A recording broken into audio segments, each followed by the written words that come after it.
What's up, guys? Disclaimer before the video starts. I just want to say my throat's feeling a little scratchy right now. Sorry if there's any weird cuts because I have to cough or anything like that.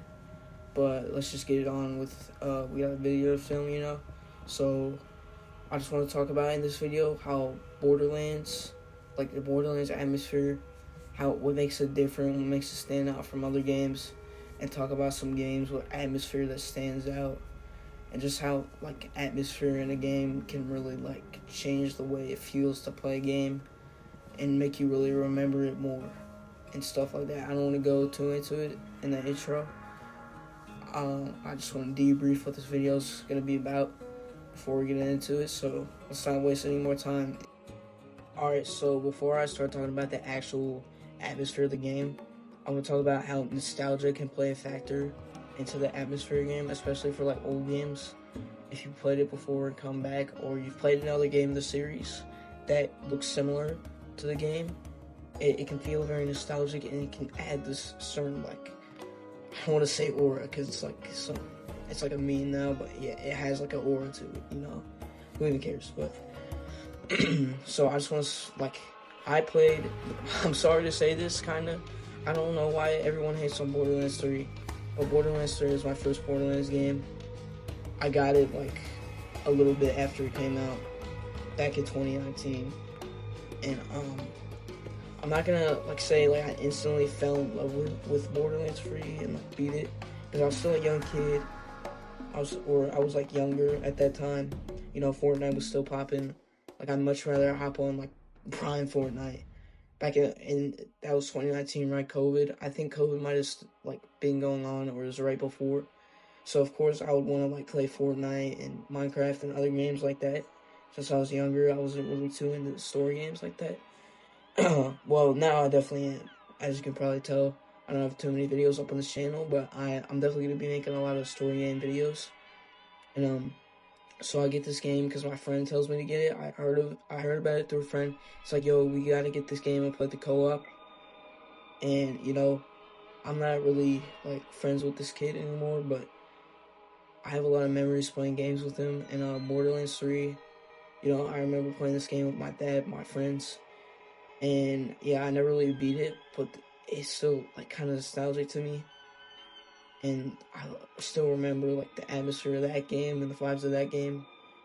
And I came back and beat it like a while later. I beat it in like summer 24 because I heard there's a Borderlands movie coming out.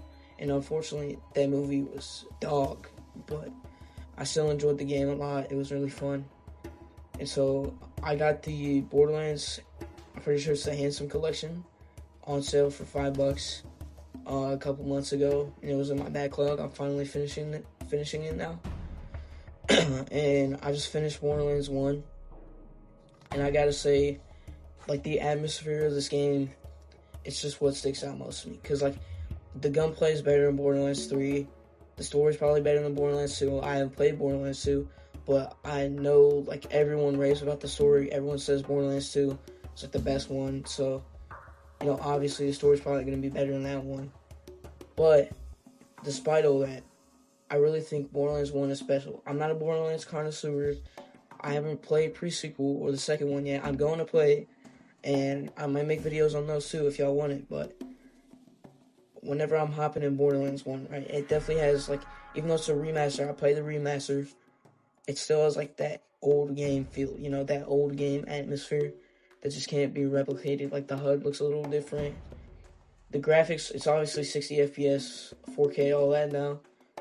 But it still, like, has that look to it, that only games in, like, early 2010s and before that kind of had. Like, they had this art style that games nowadays that just don't have, because games nowadays, of course, I want the game to run well and look fluid, right?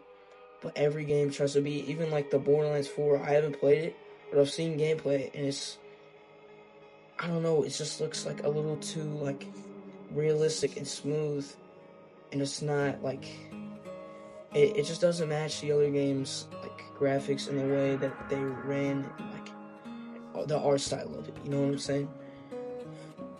But the overall atmosphere of the game is just goated. Like, the vibes in Borderlands 1 might be the best out of all of them, just because it's different, right? There's not a ton of planets and locations. Well, there's a lot of locations, but it's not as varied as the other games, right?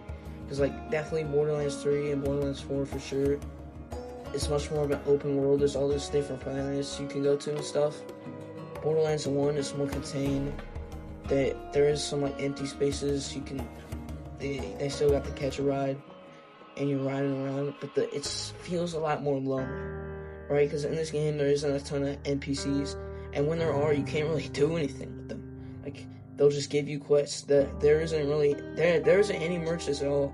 I think everything you can buy is on vending machines, and it just captures, like, it really makes you feel lonely and desolate. Like, unless you play this with a friend, which I did not, and a lot of people probably did it, because, like, who's like, bro, hop on Borderlands 1 in 2026? Like, I don't think anybody really wants to play co-op wars. Of course, like, Borderlands fans would want to, which, more people aren't going to pick up this game and play with their friend in 2026.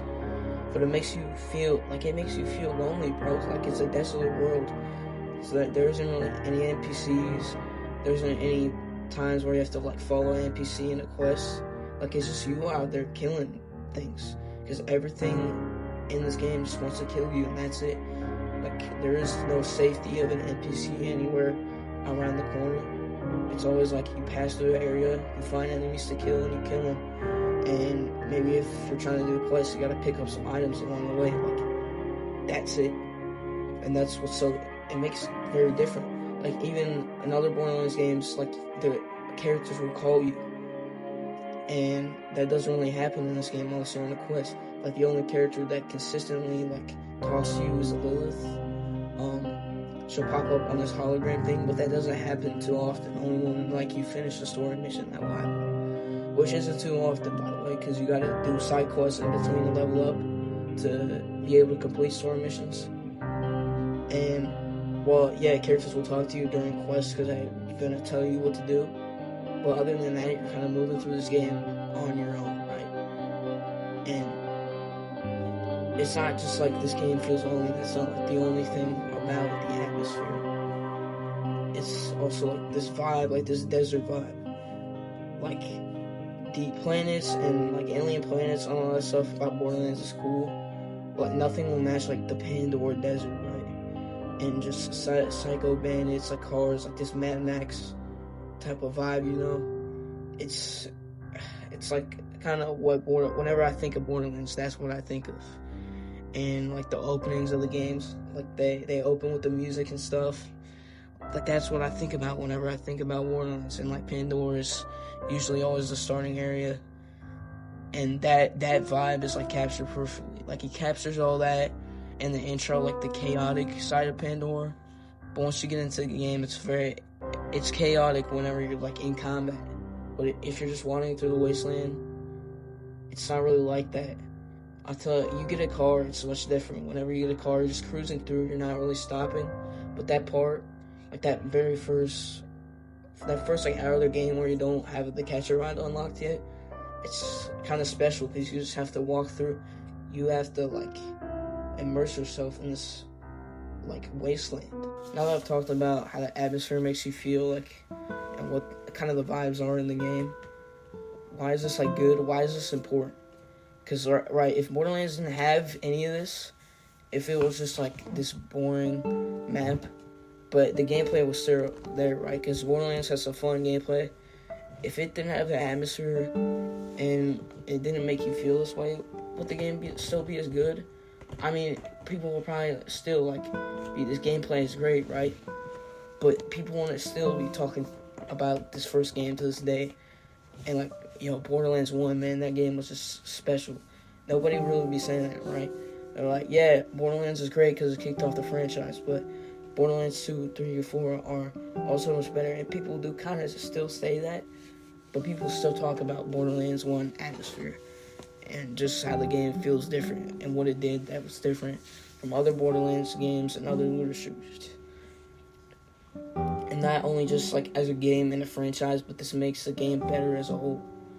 Like, a game without an atmosphere isn't as nearly as memorable as a game with an atmosphere is. So basically, to sum things up, atmosphere in a game makes the game more memorable. It makes the game better overall, and it makes you feel something. Like it makes you feel a certain type of way about the game whenever you're playing it. And a game without an atmosphere, let's just like take something. Black Ops 6, Call of Duty Black Ops 6 campaign. I mean, I can think of like the time I played it in was kind of nostalgic, but I'm actually in the game. There isn't really an atmosphere, right? And I don't blame them for that, right? It's just like a quick little COD campaign, right?